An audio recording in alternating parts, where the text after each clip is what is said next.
all the consumers present here.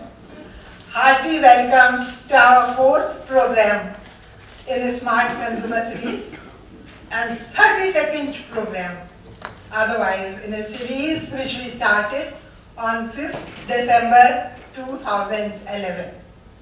So we never get tired. My job is to briefly introduce Consumers India to you. So I'll be very brief because many of you have come, maybe 32nd time, because this is our 32nd program.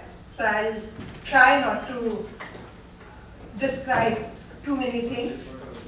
So Consumers India is an intellectually strong organization.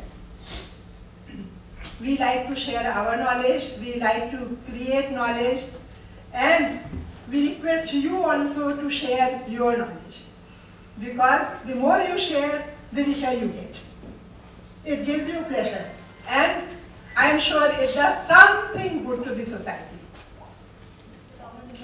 So just 2 days ago, you would have heard a girl was lying on Western Express Highway in Mumbai and she bled to death 50 meters away from the police station.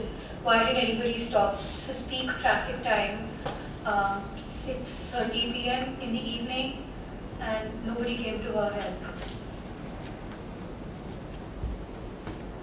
Why is that? We do not stop and help anybody when we see a road accident victim. But we don't really have that approach should we come across a natural disaster. When Kashmir had floods, we were all sending supplies.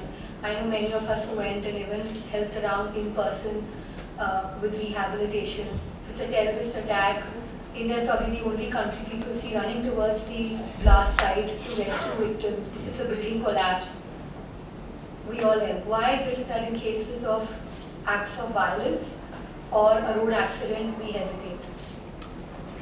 And also a picture of Lady Diana. She was daughter-in-law of the Queen of England. This is perhaps the most famous accident of the last century. This accident happened in Paris, France. This is a developed country. This is an industrialized country. This accident happened in the heart of city.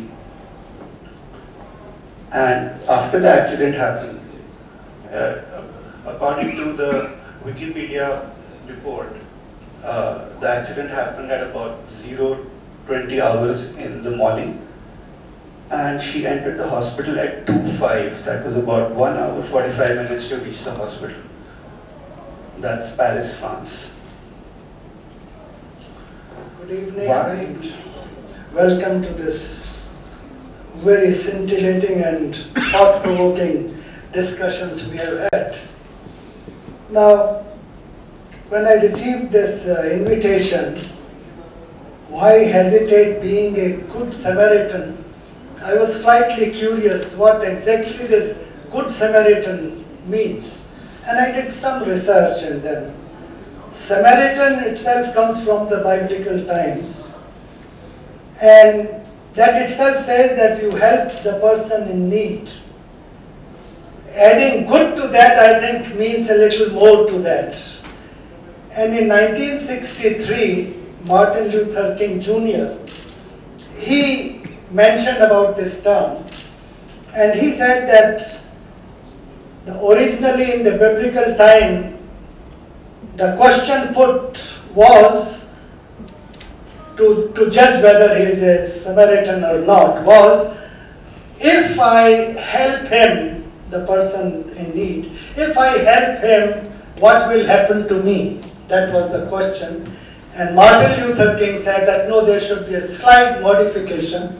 And the modification was that if I don't help him, what will happen to me? So that was in 63, he said, the real meaning of Samaritan. Now, on that short note of this term, I'm really happy that the Consumer India is now taking this aspect to the public in general. And after hearing Ms. Aditi, Sachdeva and Dr. Gupta, you have had the broad idea what the SaveLIFE has done, and they really deserve commendation for their achievement, that in 2015 they have been able to obtain an order from the Supreme Court, which is really creditable, and the bill is already in the Parliament. I think that is at the case, Private Members Bill, Good Samaritan Provisions Bill 2014, and she has gone in detail about that.